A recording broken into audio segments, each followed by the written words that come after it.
friends, I'm Joy Chu, a former scientist turned content creator, and the goal of my YouTube channel is to help people discover the joy of cooking with science. Today I'm venturing into my very first meat recipe for the channel and making something that will keep summer going. Chicken shawarma with garlic sauce. I know traditionally shawarma is made on a rotating spit. After all, shawarma does mean turning. But with a little bit of science, I'll teach you how to make perfectly charred, still juicy, and flavorful chicken shawarma at home with a rich garlic sauce that you won't be able to do without. I'll go over the tips in more detail throughout the video, but I'll share some of them here just to start. The first is to make a marinade with yogurt and miso. The second is to use a grill to get a good sear on the outside. And the third is to let the meat rest before cutting and serving. My recipe is adapted from Bon Appetit and Ottolenghi Test Kitchen. It's also inspired by a friend who's a shawarma connoisseur and makes a mean garlic sauce. As always, you can get my recipe by subscribing to my free Substack newsletter, which you can find in the description below. So, let's get to the good stuff. The first thing we need to do is to create a flavorful marinade for the chicken. Per Middle Eastern tradition, this marinade contains a whole slew of warming spices, such as cumin, turmeric, pumpkin pie spice, not quite traditional, but the best alternative to allspice, and smoked paprika. Also, this marinade is yogurt-based. This leads to secret number 1. To make juicy shawarma, we need to use yogurt with fat because of 2 things. 1, the acidity of the yogurt tenderizes the meat, and 2, the fat from the yogurt protects the meat from drying out while it's cooking at high heat.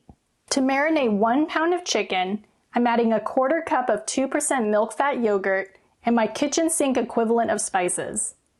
1 teaspoon of ground cumin, 1/4 teaspoon of ground cardamom, 1/4 teaspoon of ground nutmeg, 1/4 teaspoon of pumpkin pie spice, 1/2 teaspoon of ground turmeric, and a little bit of cayenne pepper. Then for some more sweetness and acidity, I'm adding 1 tablespoon of apple cider vinegar. Now for an unusual ingredient. After reading a YouTube comment that mentioned pre-made shawarma spice blend with MSG, I had a light bulb moment. What if I added my own version of umami to shawarma? So here's secret 1A. Add miso to the marinade. It'll add savory, earthy flavors to our flavor party, and it'll help season your marinade too. I'm using about 1 tablespoon of white miso. Then I'll mix all of this together until thoroughly combined. In the middle of the shoot, I realized, oh crap, I forgot the smoked paprika. So, better late than never. Remember to add the 1 teaspoon of smoked paprika to your marinade. For the chicken, I'm using boneless, skinless thighs cut into 2 pieces each. An important first step is to season the meat with salt and pepper so that it will be flavorful. And again, mix the marinade with the chicken thoroughly until the meat is completely coated. The chicken's going to soak in this wonderful yogurt, miso, and spice bath for 2 to 3 hours in the fridge. So in the meantime, let's prep our garlic sauce. You might have heard of something called toum, which is a fluffy Lebanese garlic sauce made of garlic, oil, and lemon juice. I'm making a different version with eggs, so it's closer to a true mayonnaise. Regardless of what kind you prefer, garlic sauce is a must-have for shawarma. I know some of you might not be the biggest fans of raw garlic, but you're going to have to embrace all the garlicness that comes with this dish. Just be sure not to show up on a date after eating this stuff, which embarrassingly I may be advising from personal experience. But you know, I ended up with the person I was meant to be with, so it's not the end of the world. Anyway, this garlic sauce is a type of emulsion, so there's a bit of technique to get that sauce the right amount of creamy, rich, and aromatic. An immersion blender is ideal here, but since I don't own one, I'm going to be using my good old friend, the mortar and pestle, along with my food processor. One thing that will definitely help with the pungency is to mash the garlic with 1/2 tablespoon of lemon juice first. The lemon's acidity will remove some of that unpleasant raw garlic flavor, and using the mortar and pestle will make a creamier, more flavorful paste than just blitzing it in the food processor to begin with. I'm going to transfer this paste to the food processor and add 1 egg with a tiny bit of citric salt, which is a concentrated form of citric acid that will stabilize our emulsion. While I'm running the food processor, I'm pouring in some avocado oil, which is a neutral oil.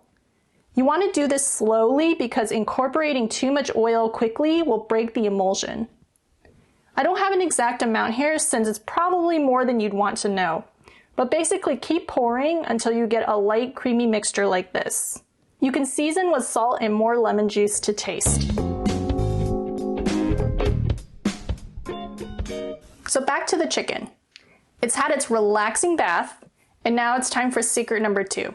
We're going to season the meat one more time and fire it up on this portable infrared grill.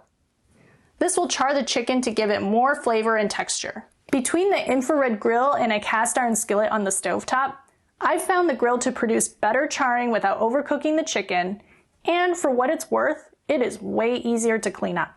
To ensure the chicken is fully cooked on the inside and more evenly brown on the outside, I'm also going to pop it in the oven at 425 degrees Fahrenheit. Now, if there's anything you need to remember this.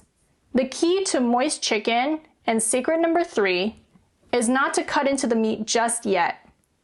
Let it rest for 10 minutes so that the muscle fibers can reabsorb all the water they release during the cooking process. I know you've all been waiting patiently, so here we go. Let's cut our juicy, flavorful meat. Anybody salivating yet?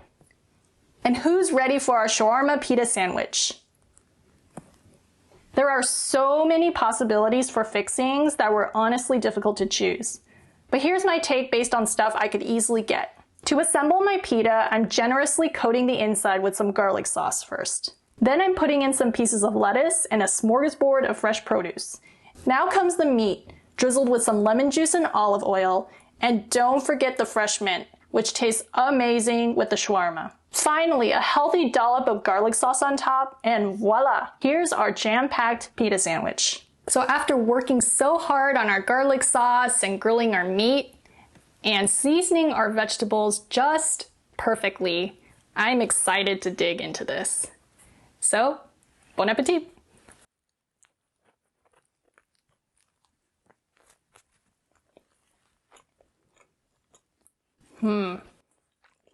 This is really good. Yeah. I didn't realize garlic could taste so good, but this sauce is just amazing. And the chicken, perfectly cooked. Thanks for watching. To get the full recipe with my notes, subscribe to my free Substack newsletter. If you enjoyed this video and want to keep learning more about the science of everyday cooking, like and subscribe to my channel below. If you're still drooling over that shawarma footage, do yourself a favor and go make some this weekend. I'm gonna go back to my shawarma pita, so I'll see you in a couple of weeks. Bye!